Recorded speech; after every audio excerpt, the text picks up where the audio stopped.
तो hello everyone, this is Rudra Vyas और आज हम पढ़ने जा रहे हैं आपके क्लास 10th में जो आपका इंग्लिश सब्जेक्ट है उसके अंदर आपकी पहली poem that is dust of snow. पहले ही जानते हैं इस पोएम को लिखा किसने है। आप बहुत अच्छे से जानते हैं उनको क्योंकि आप 9th क्लास में भी उनको पढ़कर आ चुके हैं। एक बहुत ही फेमस अमेरिकन पोएट है और जिनका नाम है रॉबर्ट फ्रॉस्ट। देखिए, हमेशा पोएम पढ़ने से पहले हमें पोएट का थोड़ा बहुत पता होना चाहिए, वो किस टाइप की पोएम लिखते हैं, उनका मोटिव क्या होता है उससे पीछे लिखने का। ठीक है, जिसे हिंदी में हम कविता कहते हैं, करेक्ट, इंग्लिश में उसे पोएम कह लेते हैं। ठीक है, सो रॉबर्ट फ्रॉस्ट जो है वो एक अमेरिकन पोएट है जो कि नेचर से रिलेटेड कहीं ना कहीं कुछ लिखते हैं। मतलब उनकी पोएम में आपको नेचर की झलक दिखेगी, ह्यूमन बींग की झलक दिखेगी, मतलब ह्यूमन लाइफ की झलक दिखेगी, कैसे सब चीज़ें कनेक्टेड हैं, पॉजिटिव चीज़ें क्या होती हैं, नेगेटिव चीज़ें क्या होती है। आपने 9th में पढ़ा होगा रोड नॉट टेकन, क्या था वो? सेम थिंग, जंगल का पूरा सिनेरियो, करेक्ट। क्यों? वहाँ भी नेचर था। So the main important motive of his poems are कि भैया कहीं ना कहीं नेचर से कनेक्टेड है, सराउंडिंग से कनेक्टेड है, करेक्ट। सो ये तो उनके बारे में थोड़ा बहुत है। अगर आपको और डिस्क्रिप्शन में चाहिए, देखो मैं आपको जो पूरा बताने वाला हूँ ये शॉर्ट एंड क्रिस्प तरीके से बताने वाला हूँ, बहुत अच्छे तरीके से, ठीक है, कि क्या हुआ है पोएम में, जो आंसर है, क्वेश्चन आंसर पोएट के बारे में और डिटेल में मैंने डिस्क्रिप्शन में PDF प्रोवाइड करवा रखी, वहाँ सब कुछ शानदार तरीके से दे रखा है। ठीक है, सो पोएम क्या है?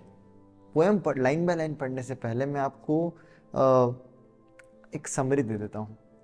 तो जो हमारे पोएट है ना, उनका दिन खराब होता है, हमारे साथ भी। देखो, अपने आप को कनेक्ट करोगे ना तो अच्छे से याद हो जाएगा। क्या हमारा दिन, क्या हमारी 5 उंगली बराबर है? नहीं, हमारे साथ भी ऐसा ही होता है। हमारा हर दिन बराबर नहीं होता है। Every day is new.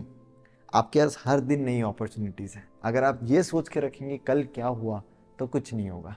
आपको ये सोचना है कि आज मैं अपना बेस्ट कैसे कर सकता हूँ।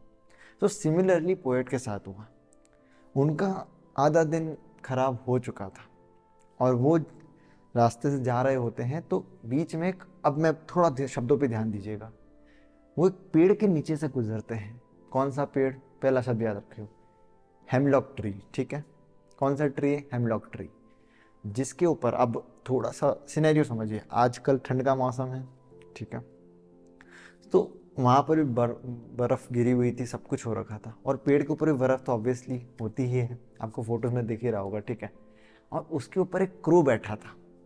तो जैसे ही पोएट उस पेड़ के नीचे से गुजरते हैं, और क्रो के थोड़ा सा मतलब हिलने डुलने से, या कह लीजिए, ऐसा कोई मेंशन नहीं कर रखा है, बट उसमें ऐसा मेंशन कर रहा है क्रो की वजह से थोड़ा सा जो स्नो है वो उनके यहाँ पर कंधे पे आके गिर जाता है, जिसको इनमें बताया है कि डस्ट ऑफ स्नो। डस्ट मतलब स्मॉल पार्टिकल्स, ऐसा नहीं कि बहुत सारा गिर गया, नहीं, minute fine particles of snow वो यहाँ पर आके उनके गिर जाती है, जिसकी वजह से उनका पूरा मूड चेंज हो जाता है। जितना मूड उनका खराब था वो अब अच्छा, मतलब अच्छा मूड हो जाता है, जॉयफुल हो जाता है मूड। तो इससे क्या बताया पोएट ने, क्या बताना चाहता है? बस पोएम इतनी सी है कि वो एक रास्ते से जा रहे होते हैं, इतने में जो कौवा होता है वो उन पर थोड़ा सा स्नो गिरा देता है, जिसकी वजह से उनका मूड चेंज हो जाता है, बुरे से अच्छा हो जाता है, जिसकी वजह से उनका जो दिन है जो खराब हो चुका था वो सही हो जाता है। अब इससे पोएट समझाना क्या चाहते हैं वो हमें देखना पड़ेगा। तो पहले लाइन बाय लाइन हम पोएम को देख लेते हैं और मैं आपको समझाते जाता हूँ। The way crock sorry the way crow shook down on me, ठीक है, the dust of snow from a hemlock tree. वही मैंने बताया, हेमलॉक ट्री के ऊपर जो क्रो बैठा था उसने थोड़ा सा बर्फ का, डस्ट ऑफ स्नो मतलब फाइन पार्टिकल ऑफ स्नो को उसके ऊपर गिराया। अब आपको देखने की बात ये इंपॉर्टेंट है कि जो हेमलॉक ट्री है वो एक पॉइजनस ट्री है, ठीक है। अब पॉइजनस ट्री है जिसका मतलब ये है कि नेगेटिविटी का प्रतीक, ठीक है, डेमन कह लीजिए, या फिर डेथ का प्रतीक, ठीक है। इसी के अंदर the way a crow, crow क्या होता है? जब लोग कहते हैं क्रो भी एक, कौवा भी एक मरण का प्रतीक है, नेगेटिविटी का प्रतीक है। किसी के यहाँ डेथ हो जाती है तब क्रो को बुला के वो करते हैं जो पूरा प्रोसीजर है ना। हमारे यहाँ भी देखो बहुत सारी चीज़ें होती है, ऐसा नहीं है कि डेली लाइफ में नहीं होता है, डेली लाइफ में भी होता है कि बिल्ली ने रास्ता काट दिया है ना कि किसी को छींक आ गई, अब भाई 10 मिनट रुक जाओ, 2 मिनट रुक जाओ, जब तक दूसरी बार नहीं आती, जाना नहीं, गलत हो जाएगा कुछ, ठीक है, किसी ने टोक दिया, जाना नहीं। तो ये सारी चीज़ें जो है ना ये बैड ओमन्स मानी जाती है। इसी तरीके से पोएट ने यही बताया है कि the way a crow shook down on me the dust of snow from a hemlock tree, मतलब पूरा नेगेटिविटी, ठीक है, हेमलॉक ट्री भी नेगेटिव है यहाँ पर, क्रो भी नेगेटिव है। Has given my heart a change of mood, अब आपको इतना कुछ समझ में नहीं आया ना, अब पूरा पढ़िए। Has given my heart a change of mood and saved some part of a day I have rued, मतलब जो मेरा आधा दिन खराब हो चुका था वो थोड़ा सी की वजह से जो स्नो घिरी उस वजह से मेरा मूड चेंज हो गया और अच्छा हो गया। इससे हमें ये समझाना चाह रहे हैं, अब रूड मतलब क्या होता है कि जो रिग्रेट में मेरा पूरा दिन बीता है ना, जो खराब हो चुका है। अब पोएट क्या समझाना चाह रही है, समझिए कि छोटी छोटी चीज़ें भी बहुत अच्छा इम्पैक्ट क्रिएट करती है, छोटी छोटी खुशियाँ भी आपको आपका दिन बचा सकती है। हमें क्या होता है, हम हमेशा बड़ी की अपेक्षा करते हैं, करेक्ट, यार मेरे साथ तो हमेशा बुरा ही होता है, नहीं, बुरा नहीं होता है। छोटी छोटी चीज़ों में भी आप देखोगे ना तो आपको लगेगा प्रॉब्लम इतनी बड़ी नहीं है यार, प्रॉब्लम तो कुछ है ही नहीं, हमने उसे बड़ा बना रखा है। सिमिलरली इसने पोएट ने पूरा जो बता रखा है वो नेचर के थ्रू बता रखा है, ट्री के थ्रू, हेमलॉक ट्री कंसीडर किया है, क्रो कंसीडर किया है, करेक्ट। वो ये बताना चाहता है कि नेचर के पास एक हीलिंग पावर होती है जो आपके सारे दुख दर्द को हील कर लेती है, ठीक है।